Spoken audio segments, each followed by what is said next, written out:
used to understanding things. We're used to getting it the first time. And so for a lot of us, this is the first time when we do not fully understand what it is we're reading and we don't feel prepared heading into class. Hey guys, welcome back to my channel. If you're new here, I'm Angela Vorpahl of angelavorpahl.com and the Law School Network on Facebook, and I help new and aspiring law students learn the strategies to take control of their law school careers so that you can start your lawyering life on your own terms.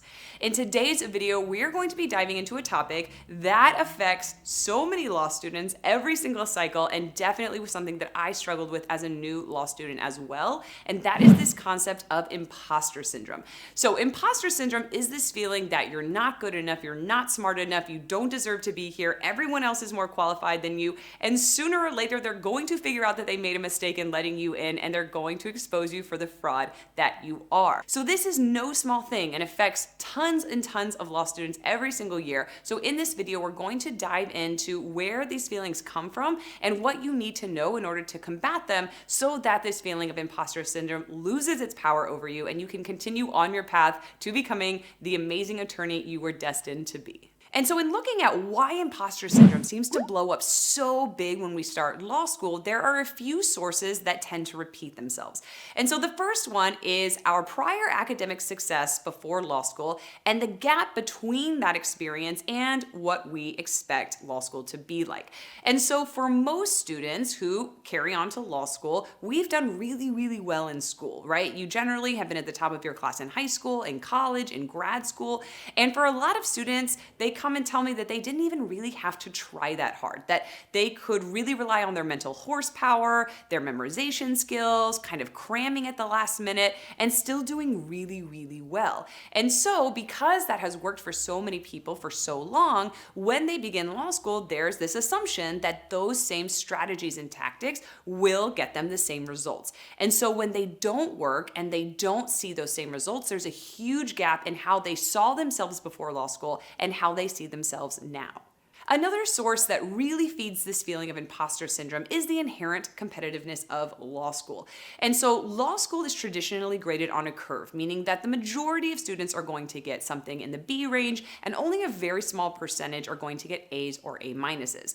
And so what that means logistically and practically is that you are in direct competition with your classmates for those very small number of A's and A minuses. And not only are you in competition, you're also competing against a self-selected group of students, right? Students who have traditionally been really successful in academics, the kind of type A personalities, hard workers, overachievers, highly motivated. And so that really, really feeds this feeling of not being good enough or not being smart enough to compete with these really, really capable people. The third source of imposter syndrome that I see over and over is the workload itself. And so in law school, you are assigned a massive amount of material to get through each day. And not only that, but the things that you are reading, these cases, are incredibly dense and convoluted. And so most of us are reading all of these things the day before class, and some of these cases are from the 1800s, they're written in legalese, they are not designed for law students to teach you the law, and so of course we don't understand what we're reading the first time we read it. But that causes a really big rift in how we perceive ourselves because we're used to understanding things. We're used to getting it the first time. And so for a lot of us, this is the first time when we do not fully understand what it is we're reading and we don't feel prepared heading into class. So those are the main triggers for imposter syndrome that I see in law students over and over. And if you are a current law student, then you are probably very familiar with those from personal experience.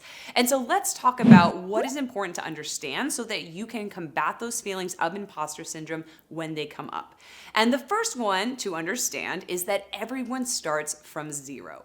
On that first day of class, everyone is starting with a clean slate and a brand new career, a brand new professional community, learning a brand new area of information. And so don't feel like you are behind in any sort of way when you begin. You don't have to have lawyers in your family. You don't have to have had a pre-law degree. You don't have to have a legal experience, and you definitely don't need to know what type of law you want to practice in order to be successful in law school. And so don't let anyone talk you into feeling like you are not enough or you didn't have the background or experience you need in order to do well in law school, because that's just not the case. case. And in fact, what I have seen happen to some law students who do have experience or background in the law or do have a family member who's a lawyer is to walk into law school with a false sense of confidence. And the worst thing you can do is not have that healthy sense of fear and respect for what law school demands before you begin. And so if you are coming from a place of needing to prove something to yourself or to others, then that can actually work in your favor so that you do put in the work and consistently make progress day in and day out so that you can end up where you want to be by the end of the semester. And if you guys are interested in what pieces go into a successful law school strategy, then definitely check out my free 1L masterclass. We break down the 3 most important pieces to a successful law school strategy so that you can get the grades that your hard work truly deserves.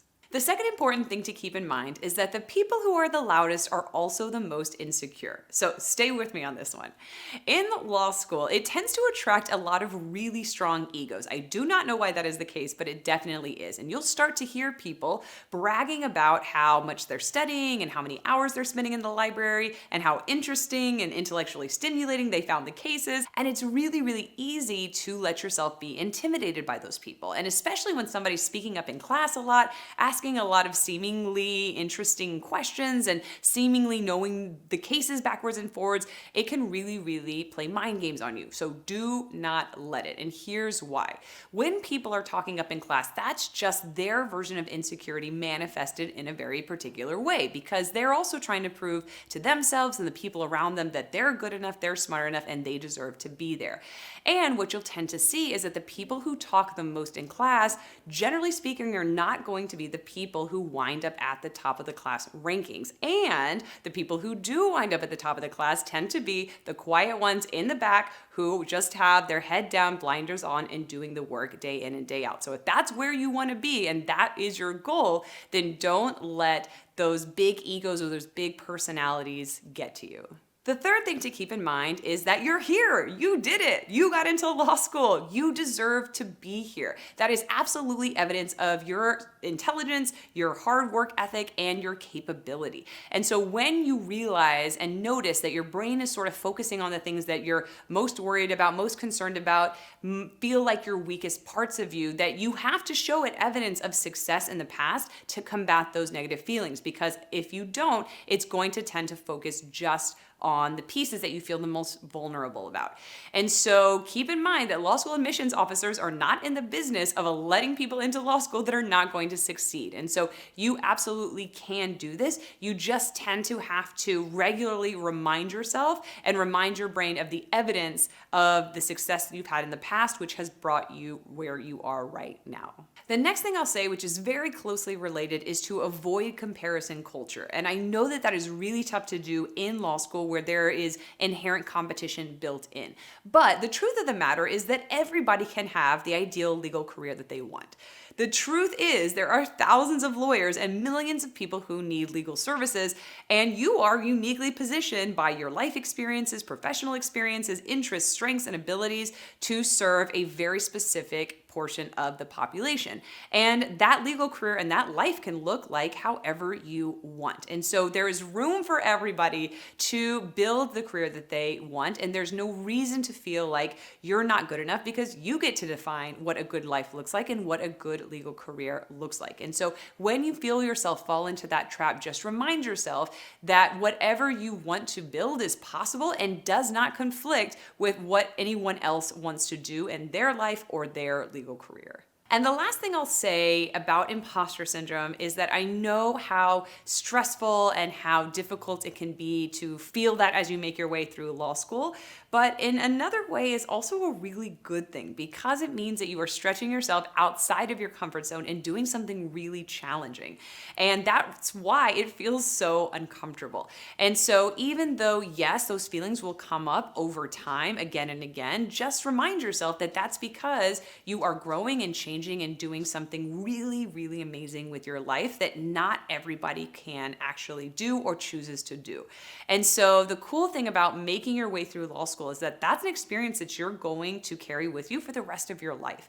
And every time something is difficult or it comes up that you don't think you can do, you'll look back and remind yourself that you made it through law school, and so you can pretty much do anything.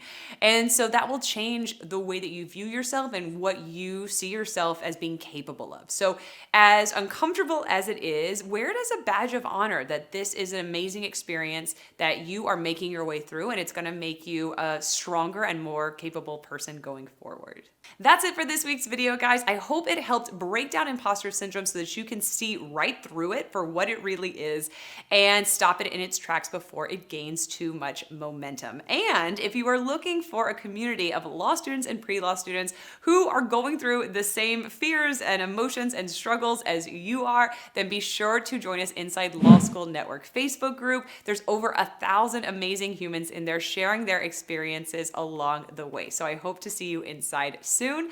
And if you are interested in learning how to build a law school and legal career that are really powerful and true to yourself, then be sure to check out these two amazing videos over here, and be sure to subscribe and hit the notification bell so that you are sure not to miss any new videos going forward that come out every other Tuesday. So with that, guys, I hope that you have a wonderful week, and I will see you in the next video.